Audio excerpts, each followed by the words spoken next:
Agora, o evangelista Jimmy Swaggart vai nos falar sobre as colunas no templo de Deus. Obrigado, senhores. Os que trouxeram a Bíblia, abram comigo agora no livro de Apocalipse. No livro de Apocalipse, eu vou ler no capítulo 3, versículo 12. Jesus está falando a João, na ilha de Patmos. João tem quase 100 anos de idade. Os outros já partiram. A voz do seu irmão Tiago foi silenciada já há muito tempo. Mateus, o coletor de impostos, se foi. O grande pescador se foi. Natanael e Tomé também se foram e somente ele ficou. E então Jesus lhe diz isto: a quem vencer, eu o farei coluna no templo do meu Deus. Lembre-se disso: eu o farei coluna no templo do meu Deus e dele nunca sairá. E escreverei sobre ele o nome do meu Deus e o nome da cidade do meu Deus, a nova Jerusalém, que desce do céu do meu Deus, e também o meu novo nome. Eu vou trazer a mensagem e depois orar pelas pessoas que estão querendo receber o batismo no Espírito Santo após a mensagem. Vou falar sobre colunas do templo de Deus. Quando Jesus fez esta declaração, eu o farei, não quis dizer que iria forçar ou coagir. Ele nunca usa força, ele nunca coage ninguém. Você vive para ele se quiser, se você não quiser, não precisa. Você tem de sofrer as consequências, é certo. Mas quando ele usou esta palavra fazer, eu farei coluna do templo do meu Deus, ele queria dizer, eu moldarei, eu formarei, eu esculpirei, como o oleiro dá forma ao vaso em suas mãos. Eu farei, eu moldarei, eu esculpirei uma coluna no templo do meu Deus. Queiram curvar a cabeça agora. Pai Celestial, eu te peço ao pregar nesta hora que me ajudes a dizer exatamente o que tu desejas que eu diga. E eu me coloco em tuas mãos. Nós precisamos de crescer e decrescer. E Jesus precisa crescer, crescer e crescer. Por isso, Senhor, peço a tua ajuda e peço tudo no poderoso nome de Jesus. E eu te darei louvor e glória. E todos disseram amém e amém. Quanto mais eu estudo a Bíblia, mais eu me convenço que não há palavras, expressões ou frases nela por mero acaso. Cada coisa neste livro tem um significado. Eu vejo isso mais e mais com o tempo. Quando Jesus disse as palavras, e eu o farei coluna no templo do meu Deus, ele tinha em mente mais do que uma figura de linguagem. De fato, esta é a única vez, com exceção de uma referência feita pelo apóstolo Paulo, que a palavra coluna é usada. Quando ele disse isso, estava se referindo a algo que eu espero poder tornar claro a vocês hoje. Mostrar o que ele estava falando, aquilo que ele quer que você venha tornar-se. Aqui na América existem adesivos que eu vejo às vezes nos para-choques dos carros que dizem: não somos perfeitos, só perdoados. E paciência, Deus não completou sua obra ainda. E isso, basicamente, em termos atuais, resume o que eu estou dizendo. Ele diz, eu farei, eu moldarei e modificarei, eu irei talhá-lo, segundo a imagem do Filho de Deus, Jesus Cristo. Ele está transformando você hoje, de acordo com o poder do Espírito Santo em sua vida. Pois bem, quando Davi se tornou rei de Israel, o país era um pouco mais do que um conjunto de tribos fragmentadas, que tinha tentado unificar-se no reinado de Saul, mas sem resultado. E quando o jovem pastor foi ungido para ser rei de Israel por Samuel, o profeta, esse acontecimento teve extraordinárias consequências mesmo em nossa vida hoje. Davi era chamado o doce salmista, o suave cantor de Israel. Existe um termo que os judeus usam, que nós não entendemos nem usamos muito em nosso falar. Ele era chamado o querido de Israel, Davi. A Bíblia diz que depois de solidificar seu reino, ele partiu para o Nordeste para consolidar o que Deus queria que ele consolidasse em Israel, conforme as promessas de Deus, é muito maior do que você vê naquele pequeno país hoje. Eu já ouvi o presidente Reagan mencionar o plano que ele sente que tem de criar uma pátria para os palestinos, e nós sabemos que todos são amados por Deus, todos, mas o lado ocidental que está em discussão, eu respeito muito a opinião do nosso estimado presidente, mas este é um plano que vai falhar, não vai ser realizado, porque o lado ocidental pertence a Israel. Há ali muito de Moisés e Jacó, muito deste livro naquela área.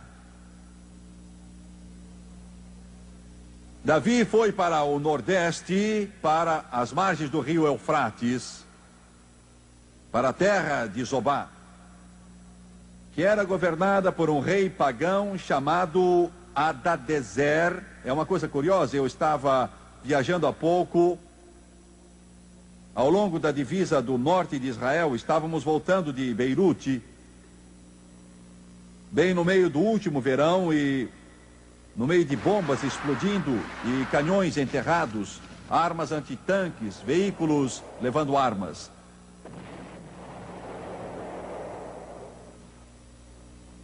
E eles estavam mencionando nomes, e um dos homens que se tinha salientado muito naquela parte do mundo, ele tinha o mesmo nome que eu mencionei há pouco, Hadadezer. E esse nome Hadadezer não era realmente o nome de sua mãe que lhe deu quando nasceu. O nome Hadadezer era um título como faraó ou César. E significava meu ajudador. E quando se vai procurar a raiz desse nome, antigo e arcaico, quer dizer meu demônio ajudador. Alguns desses reis pagãos eram tremendamente ricos. E Davi foi até lá e invadiu esse país de Zobá, nas margens do Eufrates. Satanás permite, se isso servir ao propósito dele, é estranho que você prospere nas finanças às vezes, para enlaçá-lo na sua teia de engano e fazer você sentir que este é o caminho, para prendê-lo com seus tentáculos. Quero dizer uma coisa e peço que me ouçam: indivíduos que nunca ouviram o Evangelho de Jesus Cristo estão noutra categoria. Não quer dizer que vão ser salvos, não me entendam mal, Mas se eles nunca ouviram o Evangelho de Jesus Cristo, estão numa categoria diferente do que os que já ouviram. Muitos de vocês que me veem pela televisão, e sabemos, pelas pesquisas feitas, que temos a maior audiência nesse país e no mundo. Muitos eu sei porque recebo cartas, e para cada carta que recebemos há 1000 que nunca escrevem, mas estão na mesma categoria. Você ouviu o Evangelho, sentado confortavelmente na sala ou no quarto ou em outro lugar. Você já ouviu a pregação. Você talvez ligou no princípio para zombar ou por curiosidade ou até mesmo para rir. Mas você não zombou muito tempo, ao menos se tem algum juízo deste Evangelho. Porque ele é o poder de Deus para a salvação. Talvez você ainda vá aos mesmos lugares, você talvez ainda use a mesma linguagem, talvez você ainda faça as mesmas coisas. Sua vida talvez continue naquele mesmo padrão de iniquidade, de imoralidade, de pecado. Mas saiba que você nunca mais vai ser a mesma pessoa. Você ouviu o Evangelho? Eu quero insistir nisso, porque daqui para frente a bebida não vai ser mais tão gostosa para você. Daqui por diante as atrações carnais não terão mais o mesmo encanto para você. Daqui para diante as drogas não terão mais o mesmo efeito e o sexo ilícito a mesma atração. Mas você é algo diferente porque ouviu o Evangelho da eternidade, o Evangelho da Palavra de Deus, e você quer ou não, está marcado para o tempo e para a eternidade. Este é o fato, amigo. Aleluia. Glória. Glória. É engraçado, eu recebo muitas cartas de pessoas que dizem: Jimmy Swaggart, eu odiava. Eu realmente o desprezava, não podia aguentar você. Eu olhava para você na televisão e então eu erguia os meus punhos. Porque havia uma época em que minha esposa e eu saíamos para as casas de diversões e clubes noturnos e nos entregávamos à bebida e dançávamos e nós nos divertíamos. Mas você estragou tudo. E tudo isso acabou mesmo. Algo aconteceu comigo. Glória, aleluia, glória a Deus. O que é que eu estou dizendo? Eu estou dizendo que este Evangelho de Jesus Cristo tem o poder de penetrar no mais íntimo dos homens, e ele pode mudar o maior beberrão, ele pode mudar o maior jogador, ele pode mudar o maior dos viciados, pode mudar o maior pecador, pode mudar o homem mais rico, pode mudar o indivíduo, não importa quem quer que seja, e se ele aceitar a Jesus, ele muda você para melhor. Aleluia. Glória a Deus. Glória.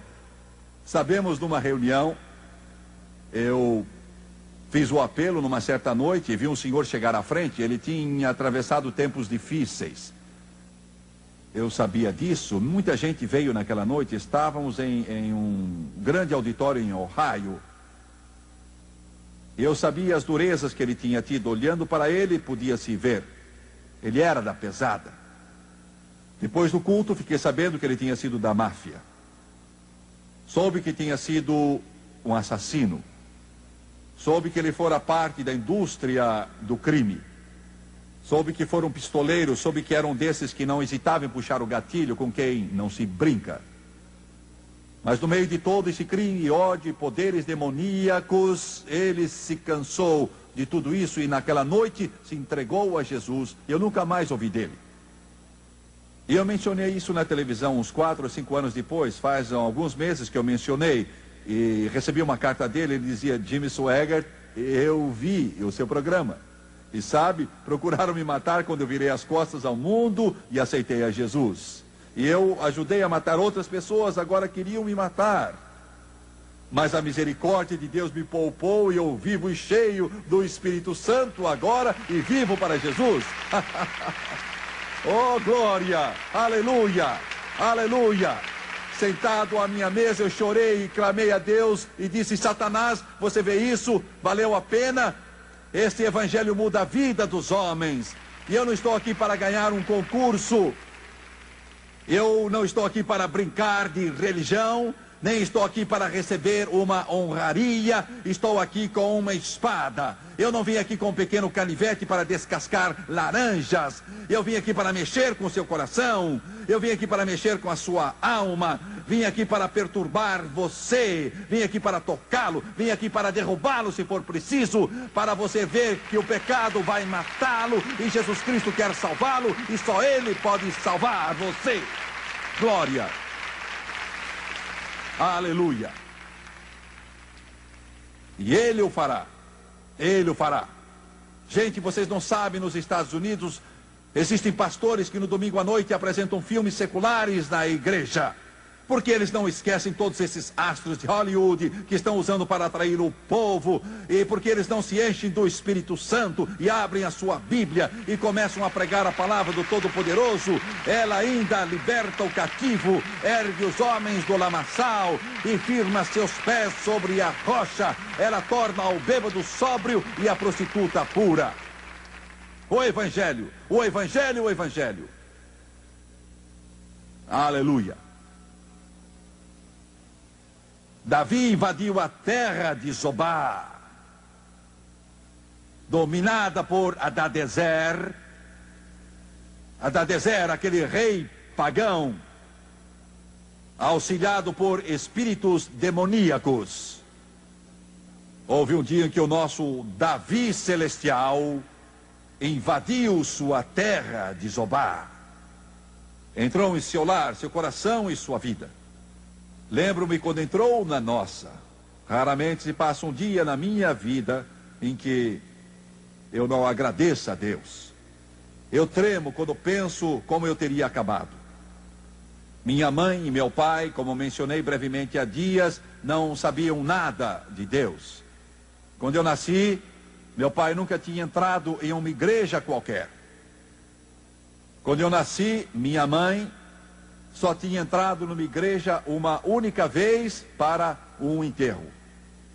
A família somente conhecia uma vida de pecado. Era o que conhecia. Meu pai era músico e sabia tocar violino. E como sabia, minha mãe cantava com grande entusiasmo. E eu nasci nisso. Meu pai nunca tinha visto uma Bíblia até chegar aos 25 anos de idade. Nunca tinha visto uma. Aleluia. Pecador, mau, sem Deus, sem esperança. Eu mencionei algumas noites como os homens do serviço secreto apontaram as armas para o meu avô e o pai de Mick Gilley e o pai de Jerry Lee Lewis e meu tio, em cujo lar eu nasci. No próximo dia 15 de março faz 48 anos. Apontaram as armas para papai. E mamãe estava grávida de mim de 8 meses e meio. Dias antes de eu nascer. O meu pai tinha somente 19 anos de idade, um garoto ali de pé, tremendo. Meus tios foram presos. Meu avô também foi preso. E aquele oficial de justiça, que era um homem da lei, olhou para a mamãe e virou-se para o meu pai e disse: eu não quero levá-lo preso, não. Sua mulher vai dar à luz logo. Eu vou virar as costas por alguns segundos. Se você não desaparecer, eu vou prendê-lo. Meu pai não precisou daqueles segundos, saiu como uma flecha, sumiu. Sumiu. Assim foi nesse tipo de mundo que eu vim a nascer.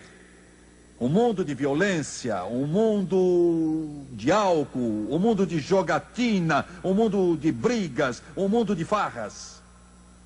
Mas graças a Deus, nosso Davi celestial, aleluia, oh glória, invadiu a terra de Zobá naquele dia e mudou nossa vida. Abriu uma vereda de glória no coração de meu pai. Aquele coração foi mudado pelo poder de Deus. Este evangelho pode mudar você. E nada vale um evangelho que não possa mudar a sua vida. Você pode unir-se a uma igreja, apertar a mão de todos os pastores, seguir a melhor religião, mas enquanto não mudar, você não tem aquilo de que este livro fala. Isso mesmo. Glória, isso mesmo. Isso mesmo. mudar. Hadadezer.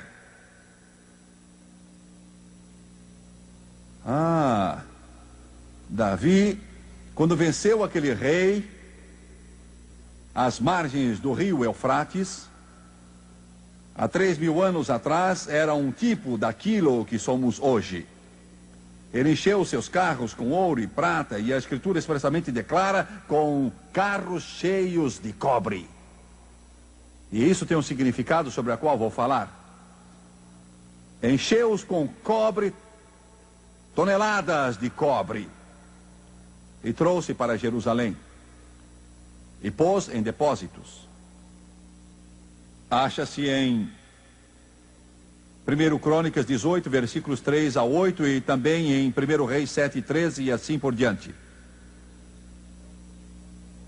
Davi, no leito de morte, chamou seu filho Salomão e disse: não pude construir o templo, com mãos manchadas de sangue. Mas vou entregar a você os planos de construção que Deus me deu. Deus foi o arquiteto do templo. Você o levantará. E Deus, como teve um plano para o templo, tem um plano para a sua vida. Fique sabendo disso. Cada um de vocês aqui, cada pessoa que está nesse lugar, Deus tem um plano para você, para a sua vida. É assim que Deus opera, seja você quem for. Sua mãe pode ter sido uma prostituta, seu pai pode ter sido um bêbado. Você pode estar sentado neste auditório dizendo: eu já nasci com tudo contra mim, eu nunca tive uma chance na vida. Mas se você, jovem, estiver disposto a se associar com Jesus Cristo e dar a Deus uma chance na vida, Ele pode fazer algo por você. Ele tem um plano, Ele tem um projeto e um traçado espiritual para toda a sua vida. Aleluia. Davi disse: você vai construí-lo. Eu não posso fazê-lo, gostaria de fazê-lo, mas não posso. Mas você constrói. Vamos abrir agora no capítulo 7 do 1 Reis. 1 Reis, capítulo 7. Capítulo 7 de 1 Reis. Diz que depois que Salomão se tornou rei, ele mandou trazer a Hirão de Tiro. Eu estive em Tiro há dias. Hirão não era o rei. Houve um rei de Tiro que se chamava Hirão, mas esse não era ele. Era somente alguém chamado Hirão. A Bíblia diz que é o filho da viúva. Ele era um tipo do Espírito Santo. Era este filho da viúva da tribo de Naftali, e fora seu pai um homem de Tiro, trabalhador de cobre. Cobre é o tipo da humanidade. Você pode dar brilho e pode polir, mas se não o mantiver brilhando, ele se estraga e mancha. E ele era cheio de sabedoria, de entendimento e de ciência para trabalhar em cobre. O Espírito Santo está repleto de sabedoria para operar em você e em mim. Este veio ao rei Salomão e fez toda a sua obra, porque formou 2 colunas de cobre, juntando aquele cobre todo. Fez 2 colunas de cobre de 18 côvados cada uma, e um fio de 12 côvados cercava cada uma das colunas. Pois bem, desejo agora explicar o que representa. Ele trouxe o trabalhador em cobre, muito habilidoso e muito talentoso. Convidou-o para trabalhar com o cobre. E então esse Hirão foi para aquele grande armazém ou depósito onde se guardava o cobre, os candelabros, as maçanetas, os ardonos de porta, todo aquele cobre que Davi tinha trazido consigo de Zobá e guardado ali em Jerusalém. Agora quero que vejam uma coisa. Falando no sentido figurado, você pode imaginar aquilo que a maçaneta batista disse ao candelabro metodista? E aqueles adornos episcopais? Vamos lá, não fique aí infeliz. Alguns de vocês estão querendo pedir a oferta de volta. Esperem.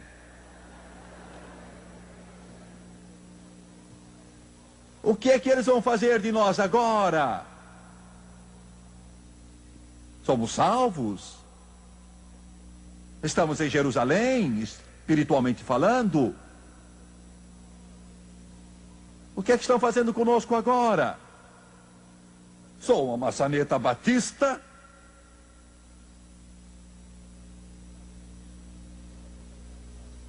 Sabe, é interessante, toda vez que falo o nome de uma igreja, seja ela qual for, católica, Assembleia de Deus, batista, metodista, episcopal, recebo algumas cartas zangadas. É como se eu dissesse o nome de, bem, eu amo vocês e não me importa, eu amo vocês. Glória.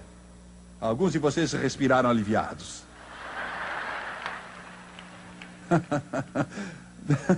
Não quero que vocês saiam porque eu vou mexer com vocês. Como Irão mexia com o cobre. O que estão fazendo a nós? Eu sou um candelabro de cobre há muito tempo.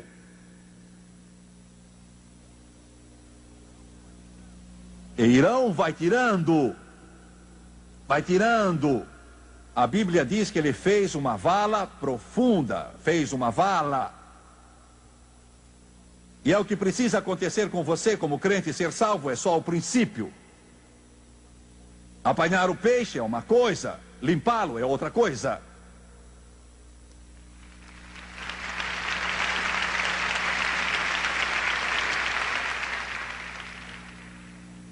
Deus tem muito a fazer em nós.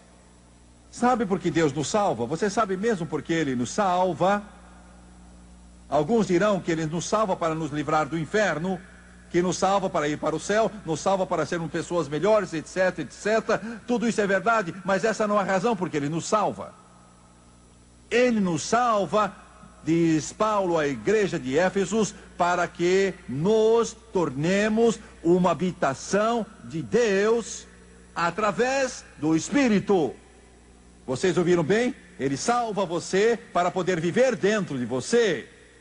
E pouco a pouco você se liberta da carnalidade, da velha carne, do mundanismo, dos prazeres deste mundo. E pouco a pouco você passa a ser mais e mais como Jesus Cristo, espiritualmente falando. E você não pode fazer isso a não ser por meio do Espírito Santo. E da habitação de Deus pelo Espírito. Aqui na América do Norte existem igrejas que precisam de um intervalo de 15 minutos entre a escola dominical e o culto. Para aqueles que ajudam a manter a indústria do fumo em funcionamento.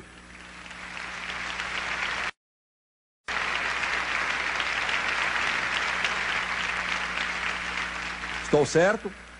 Estou certo? A parte externa de muitas dessas igrejas parece mais um clube noturno ou um inferninho do que qualquer uma outra coisa. É uma vergonha. É uma tristeza. Sabem por quê? Você ainda está no mundo. Só o Espírito Santo pode fazer o que deve ser. E ele tem dificuldade com você.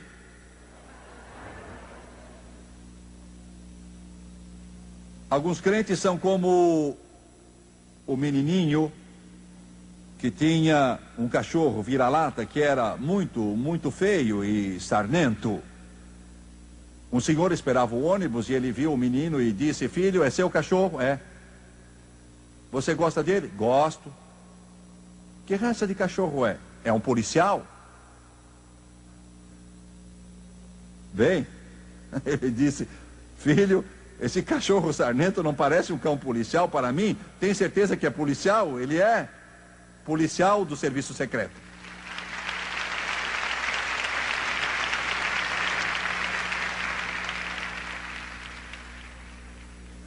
Nós temos muitos crentes que estão no serviço secreto.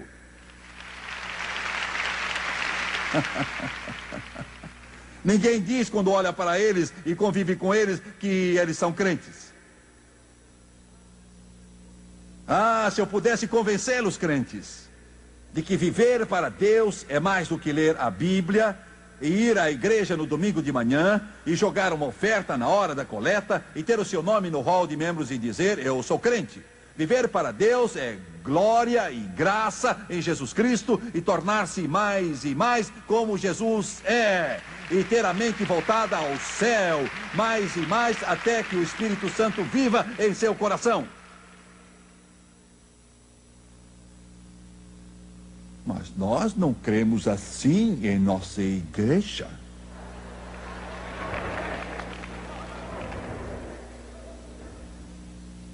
Bem, eu soube de um cavalo que morreu de sede com água até o pescoço porque ele não cria em água.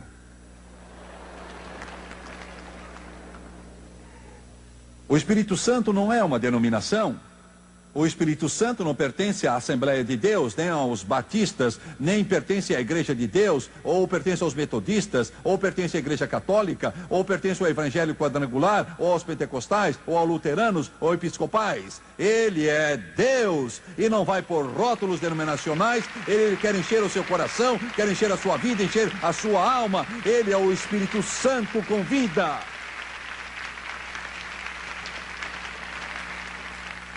Você sabe por quê? Irão fez aquela vala e pôs nela aquelas maçanetas, candelabros, adornos e aparatos de cobre, todos juntos, e acendeu um fogo. A Escritura diz que ele usou foles. A moda antiga, não havia eletricidade, você tinha de bombar. E assim você esquentava o carvão e o fogo ficava mais quente, cada vez mais quente e quente. Você lembra quando João disse, ele vos batizará com o Espírito Santo e com fogo? Fogo, fogo. E de repente, aquela maçaneta começou a esquentar. E pouco a pouco, todos aqueles enfeites e todo aquele trabalho denominacional que levou tantos anos para ser feito, começa a derreter. De repente, todos aqueles candelabros tão bonitos e tão cheios de religião ficam cada vez mais quentes e começam a derreter. Estão me entendendo? Estão começando a entender o que estou falando? Isso perturba, não é? Perturba, meu telespectador. Você está sentado aí mexendo-se na cadeira. Até que afinal todo esse cobre fica derretido. Você sabe o que Deus quer que você faça? Sabe o que ele está tentando fazer? Ele está querendo que você perca essa velha identidade religiosa. Está querendo tirá-la de você. Isso perturba, não é? Você está nessa igreja a vida toda, sua mãe foi de lá, você está lá, você está lá, você está lá, e Deus quer que você não despreze a sua igreja, não é isto? Não estou querendo que você mude de igreja para outra, não é isso? Você entende o que eu estou falando? Alguns acham que eu estou querendo que vocês mudem de igrejas.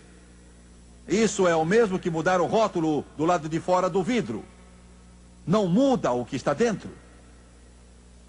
Se o que está dentro é milho, continua sendo milho, mesmo que você ponha a figura de uma batata nele, é milho.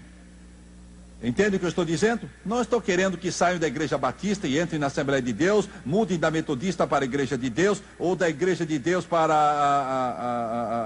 a Luterana. Eles já têm bastante problema sem você lá.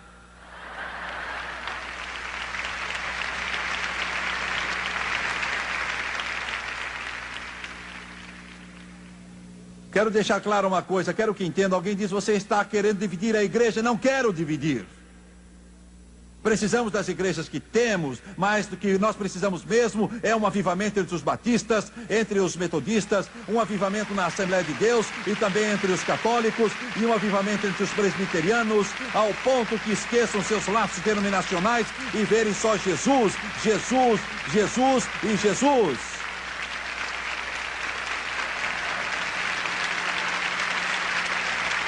Entenderam-me?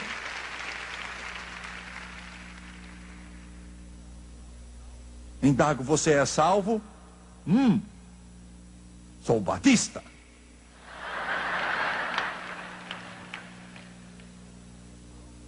E você já é salvo? Sou presbiteriano. Cada um tem um jeito de falar. Você é salvo? Sou da Assembleia de Deus. Eles já não dizem Deus, dizem Deus. Entende? Entende? Igreja de Deus não ri, eu vou chegar até lá. Você é salvo? Se sou salvo, sou da igreja de Deus. Não me importa o que você é. Deus não quer saber disto. Quando a trombeta do Todo-Poderoso soar e a mortalidade se tornar imortalidade e a corrupção se tornar incorrupção e você atravessar os portais de pérola, isso não vai ser porque você é batista, metodista ou católico ou da Igreja de Deus ou Assembleia de Deus, mas porque você foi lavado no sangue do Cordeiro e o seu nome foi escrito no livro da vida do Cordeiro.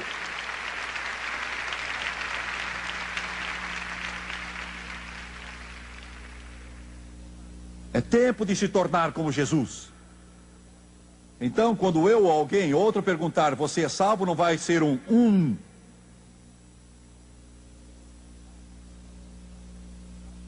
Porque aí saberá o que salvação é. É sobre isso que eu estou falando. O que é que você está tentando fazer conosco? Eu recebi a carta de um pastor outro dia, ele me descompôs quanto pôde e depois disse que me amava. Eu não fiz questão do que ele disse, ele até foi legal, eu gostei dele. Nós nos amávamos enquanto discordávamos.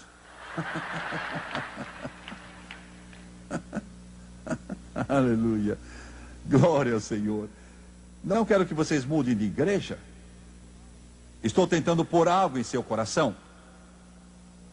Todos aqueles candelabros e adornos e maçanetas derreteram e se juntaram, graças a Deus. Você tem de morrer para o mundo, isso era a vala, e Jesus vai refazê-lo à sua imagem. Quando irão, o hábil especialista em cobre, filho da viúva, mostrando humildade, o tipo do Espírito Santo. Quando ele abriu, tirou a tampa de cima da vala, e os obreiros olharam, era uma coluna. O molde foi feito. 2 realmente. 2 deles. Eu não vou tentar dizer quais eram os nomes deles e tudo mais. Eles trouxeram, com cuidado, eram enormes. Iriam ser postas na frente do templo. 2 delas, feitas de cobre. Por que não de ouro? Tinham bastante ouro. Havia uma razão para isso. Eu vou dizer daqui a pouco.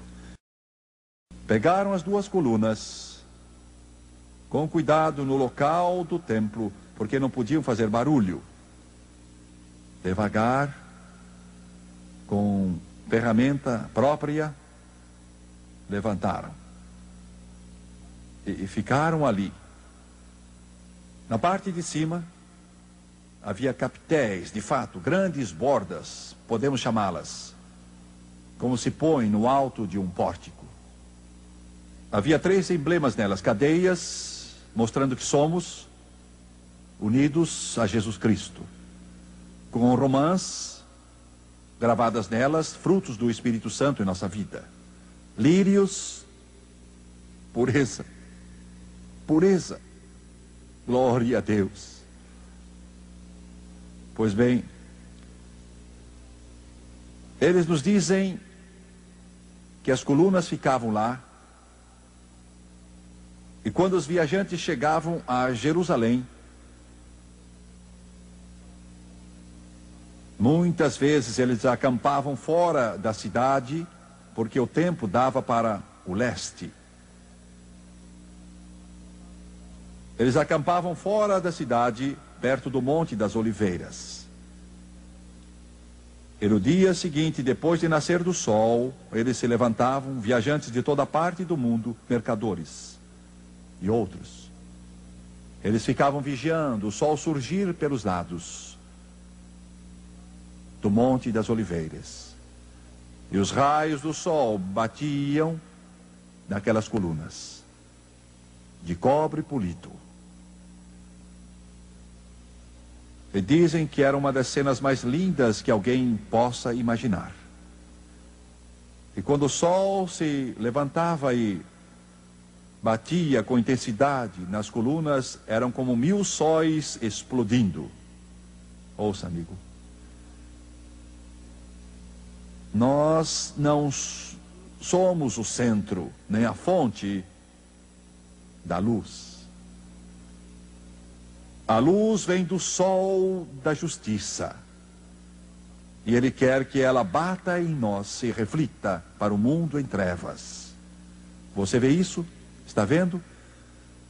Refletir é o que Ele queria nos mostrar. É disso que Jesus está falando. Eu farei colunas do templo do meu Deus. E mais uma coisa antes de terminar. Se você ficasse de longe e olhasse essas colunas, 2 delas enormes, salientes, na frente do templo, o que você iria ver era que a parte superior das colunas não chegava a tocar o seu pórtico. Havia uma abertura ali e as colunas costumam sustentar alguma coisa. Qualquer construtor ou engenheiro lhe dirá isso. Mas essas colunas não sustentavam nada. Irão não cometer um erro. As dimensões eram exatas. Porque Deus, Espírito Santo, traçou os planos. Isso queria dizer que não era preciso as colunas para sustentar o templo. Nós não somos necessários para manter o reino de Deus. Essas colunas estavam lá somente para uma coisa: ornamentação. Só para isso, ornamentação. Estamos aqui hoje, não porque o céu precisa de nós. Jesus nos salvou porque Ele nos ama. E Ele nos coloca como joias. E a sua luz se reflete em nós e brilha para o mundo em trevas. Era disso que Jesus estava falando quando disse: aquele que vencer, eu o farei, moldarei, esculpirei, tornarei coluna no templo do meu Deus. Curvem a cabeça, por favor.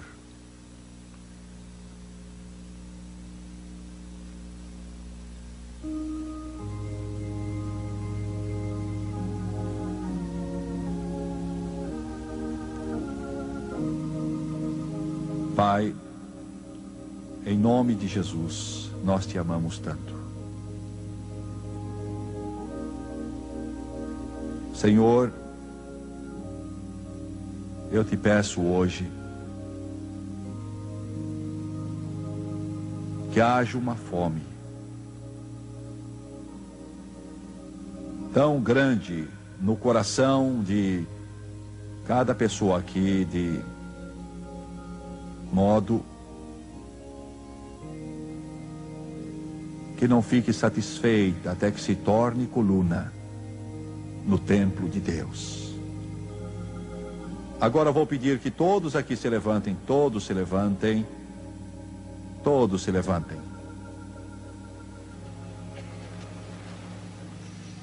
The